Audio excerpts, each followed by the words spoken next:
So Galen, you got the slides already up there? Can you click? There you go. All right, so we're just going to reflect back over the past year, and it's really easy because of the season we're in to kind of forget some of the things that have actually happened and everything. So we just want to click through, and we'll have some visual up there too. So can you click to the first one, Galen? There you go. So believe it or not, we had a men's retreat. Hard to imagine, but we did have one. It was virtual. It was in here, and we had a lot of men here. And that's when my eye was going through the thing, and I had the patch. It was kind of a pirate theme sort of thing. But we gathered in here, and we had 3 guest speakers who did it virtually. So Frank Sanchez was one of our speakers, and Manny Mejia, my son-in-law, was one of our speakers, and then Mike Burke was the other one. And they actually spoke to the 3 things I talked about this morning. So they spoke about having a devotional life, a connectional life, and a missional life. So those themes were there. Go ahead, next one.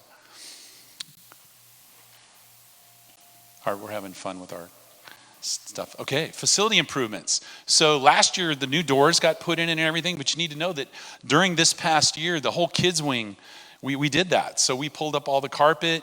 Some of you are involved with that. We painted the whole thing. We readied that place for ministry for kids. And then we did the lobby here. So Coffee George's setup's better and healthier and everything. And then we got the quiet room ready back there, and it actually can live stream in that room on Sundays. And so we've just been using this time to prepare. So new paint, new carpet, makeovers, the new doors, quiet room, coffee station. So you need to know that our facility basically, and Phil could speak to it better than I, but we're pretty dialed in. There's a few little things we're unhappy with, but during this COVID season, we have finished everything. So we're ready for whatever next looks like. Next one. So we had a welcome back barbecue. I don't know if you guys remember that.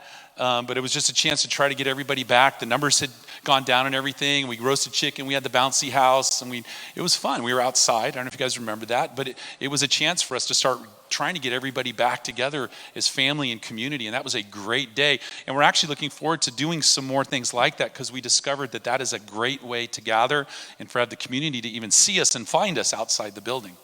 Next one. We did the trunk or treat again, which was really awesome. And we had so many cars come through. And it's one of those things that we recognize we need to continue to do this because the community actually enjoys it. And it was a great missional moment too, because we had people who don't even come here to church who helped us with it. So some of my runners were out there handing out candy. One of my runners' parents came and they had a trunk set up. And those of you that were there had a good time. I mean, Liz and Jen were out there, and you guys they were dancing. They had music going and everything. It was fun. And it was a great opportunity for us to connect with people. So we're going to keep doing that. Next one. So the food pantry, we talk about it all the time, but I just want to put some stats up there. We've given out over 11,000 boxes of food. We've had 45 plus volunteers throughout the time serving in different capacities. There are 4 churches involved with it. We continue to feed 100 plus families every week. And then the Christmas dinner boxes and kids' presents continues to be a thing. And you can see that God is in this. And it's a new perspective on ministry that I have now. God's changed my heart. Oftentimes we create ministry and say we want God to bless the idea that we came up with. And I think ministry works a heck of a lot better if we let God start something and then we join him in it. We have all the volunteers. We have all the food. We have all the money. It's crazy. And Susan will attest to this. We do not make this happen. It's happening, and God is in it. Next one. So I don't know if you know this, but churches can sit empty all week, right? They can. And we have the food pantry going on, but they can sit empty. There's not enough community center space in our town. And then because of COVID, there's huge restrictions on it. And so one of our hearts is that this would be a place that people would know that they could come and get their needs met. And they're already doing that with the food pantry. So we have become this beacon in the town, this location right here. And we're starting to add opportunities for different community groups to come in here and use this space. We're meeting them on common ground. They're being who they are, and we get to be who we are and host them. And so right now we have 2 NA meetings that meet in here. They meet right here in this room, one on Friday and one on Tuesday. There are people coming, and we're helping them take that journey through getting free from the addictions that they have. The Lions Club, they have their board meetings here once a month. And guess what? We had this happen. It was the last dinner we have. Our location kind of got hijacked, and they needed a place to come have dinner. I'm like, I know a place and it's free. So we had a Lions Club dinner back there. It was awesome. And they're going, so Peter, this is your church. This is the common ground. Great stuff. And then there's a grief share program that's meeting in here now on Saturdays from 10:30 to noon. And they just meet right over here. And that's got an ongoing life to it. It's not going to go away. And they get to meet here. And then I was so excited about this. The Girl Scouts have been looking for a place to meet. And it's a big troop. And they approached me and I said, when do you need it? So they were in here on Wednesday night. It was awesome. They were training them on how to sell Girl Scout cookies. And of course, I had to go buy some. But they're back there. And so we want to continue to do that, to make this a place that the community knows that they can come to and experience life. And it definitely changes their perspective on what the church is. It really, really does. Okay, next one. Okay, so vision and goals. So here's the thing. Oftentimes you hear vision and goals, and it means there's a new vision and there's new goals. Guess what? Following Jesus, living and loving like him, it's the same. It's the same. So I'm actually going back to language I used when I first got here, but the language doesn't change. Now, the season that we're in makes it challenging, but I think God's up to some new things. But whatever it is, we need to still be intentional. And I want us to be intentional in these ways. I want us to be relationally intentional, which means making an effort to get to know the people that we do not know. One of the great values of this church and its history is family. We're passing it on to a new generation, new people. They need to become family. And the only way that's going to happen is if we're intentional about connecting with them and inviting them into our lives. Thus, go to lunch Sunday. I'm serious about that, and I'm going to keep challenging us with it. And it doesn't mean you have to go to lunch on Sunday. You can go to lunch later in the week. You can go have coffee at a different time, whatever shape it needs to take. But we're going to emphasize that every single month. It's going to be the first Sunday of every month, and you'll start to get the rhythm. That Sunday's coming, and you could even be thinking about and praying about the person that you're going to go connect with that you don't know. And I would challenge you. With this. I'm just going to pick Alta here, who we're going to pray for you, by the way, today, because your hard thing. But how awesome would it be if Alta went up to Kira, who sits over there usually? She's in middle school. And Alta said, Kira, let's go get a Frappuccino, my treat. I want to get to know you. I don't know who you are. Seriously, huge impact. We tend to go to the people that look like us, that we already know. And I'm challenging us. If we're going to reach this community for Christ and we're going to grow this church into a family, we have to do this. Thus bless. We're not moving away from it. We're going to pray every Sunday. I didn't do it today to save time. I want us to commit to live into our rhythms, our practices, our predictable patterns. So you have a green sheet. I used to make these before COVID hit. I realized I haven't made these in 2 years. 2 years. We have predictable patterns. And the reason we do that is so that you know in our rhythm of life, like Jesus had a rhythm of life, our church has a rhythm. The first Sunday is going to be go to lunch Sunday. The third Sunday is going to be to food and friends in the back. We're going to do that. We're going to celebrate birthdays. Men's retreats coming up. There's going to be a men's retreat in May. We go every year. We want to get all the guys there. And there's going to be a women's retreat in the fall. We want to get everybody there. There's rhythms to our life. And I want us to commit to begin to live back into them. They may have to look different. Okay? They may have to look different in terms of where we do them and when we do them. But I want us to live back into those rhythms. So take this green sheet, post it somewhere. And if anything, start praying for these things. One of the new things that we have in our rhythm, well, I'm going to get to that. I'm jumping ahead of myself. Okay, next one. Everyone meeting weekly in a growth group. Okay, go back. Yep, still there. So here's a paradigm shift for all of us. We think of growth groups as being small groups, as being Bible studies, because we've grown up with that in the history of our church. I have. Okay, that's a scheduled night with a trained leader, yada, yada, yada. That's right out of Seinfeld. Growth group is just sitting together with someone or with someones and asking the 5 transformational questions we ask when we're together. We ask those when we're at leadership. Every leadership meeting, we ask each other those questions. When I'm discipling others, I ask those questions. Okay? Our worship team, when we practice, we ask these questions. Where are you seeing God at work? In your life, through your life, around your life? Where are you feeling challenged or God inviting you? Pray. What are you hearing from God? What did you hear from the message on Sunday? What are you hearing from your devotional time? Sharing that with one another. And then asking the bigger question, what are you going to do with what you heard? And then the fifth question, who are the people in God that God has placed in your life that you want to be praying for? This is how simple it can be. It could be Fritz and Phil getting together at a time that works for them instead of a time I schedule, that works for them. They invite John. We're going to get together. We're going to have a growth group. G2, man. Coffee shop, donut shop. And they go through those questions. There's their support system. There's their prayer system. There's their accountability system. They're challenging each other to be like Jesus. And then they can be praying about other men they might want to invite into that group. And I don't even have to know when it is. I know, be like Mindy, you connecting with Cheryl and Shirley, because I know you've been connected a little bit. Finding a time that works for you guys, and you just sit down and ask those questions, and there's your support system.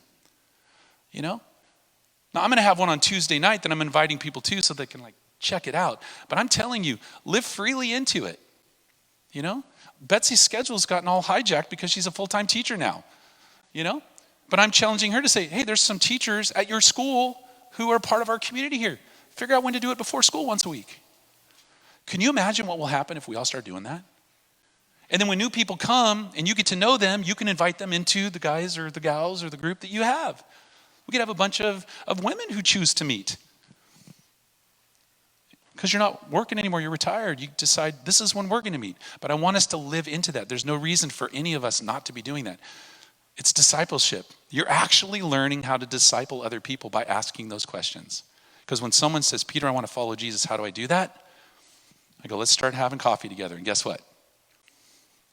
Where are you seeing joy in your life? I might start with that question instead of the where are you seeing God at work in your life? Because that might be too big of a question.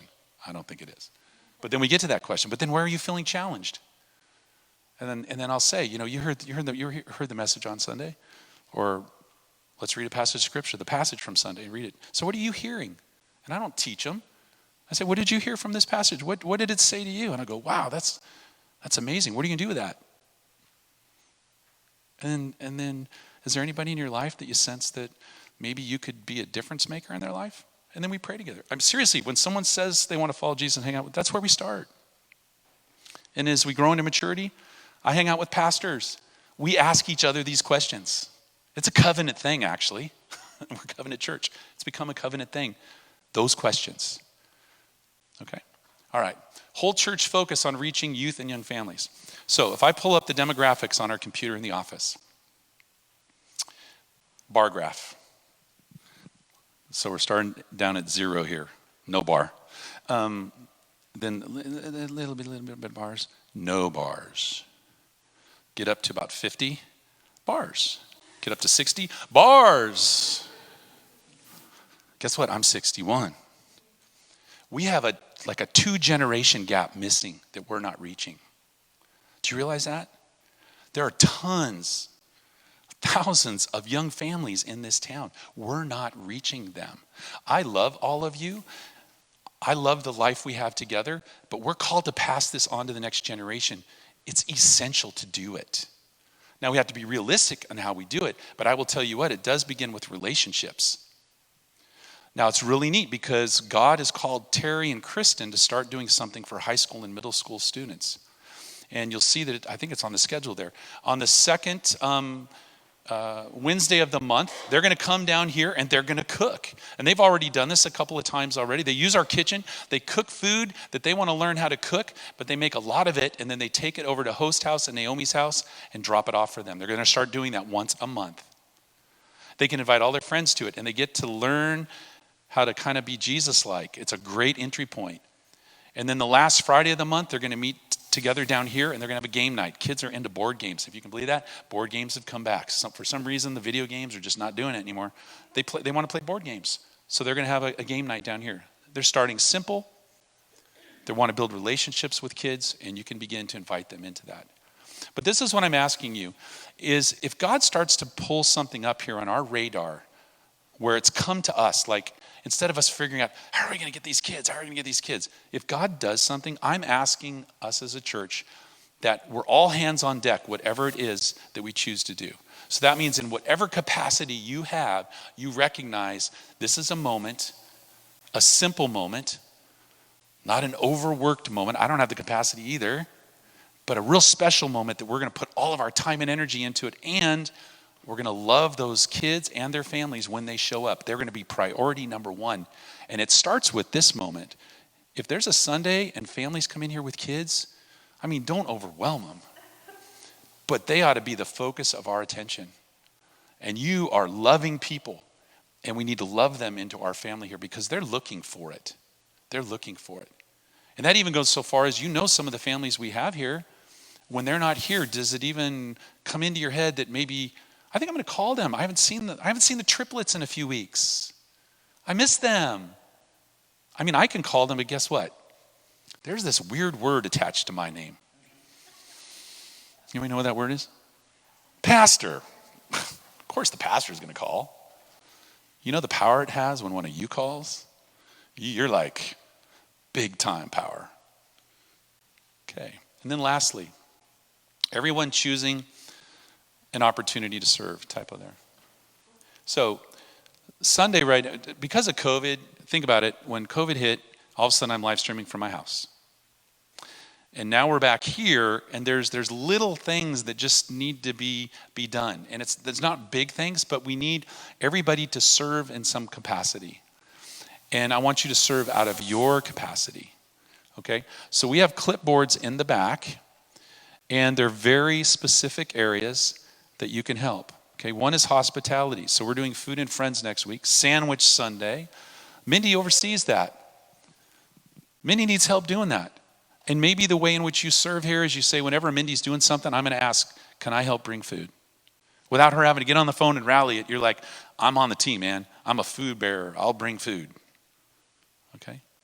Clint's in charge of Sundays now, handing out the bulletins, opening up and unlocking the doors, all the stuff that has to get ready to set up, because I've been having to do all of that. And then think about my Sunday, if I have to do all of that and then pick up my guitar and then teach. Can you imagine it's a lot, right? So Clint's got a team, and he'd love to have more people on it, okay? And maybe you can offer to do that. It just means come to church a little earlier so you can do those things. Facilities. Phil has just been amazing, and his sidekick Fritz here. And they do all the work, but they need a team of people to help with the facility. And it's just the maintenance of it. Sometimes there's little things, but when there's a project, we're going to have a spring cleanup day in March. It'd be great for Phil not to have to plan it all himself, right? Yeah. They could, if it's in their ballpark. Yeah. So right now, Fritz mows and Phil trims. Okay? But I would rather have them having coffee with people than mowing and trimming the lawn. Let's just put it that way, you know. But we are in a time too where the younger generation, in terms of involvement in church, the next generation, you have to realize they're used to, we pay people to do things. So we got a little bit of a generation gap there. That was a great question, Mindy. So youth and kids is another place where you can sign up back there to help and be a part of that. And then I'm missing one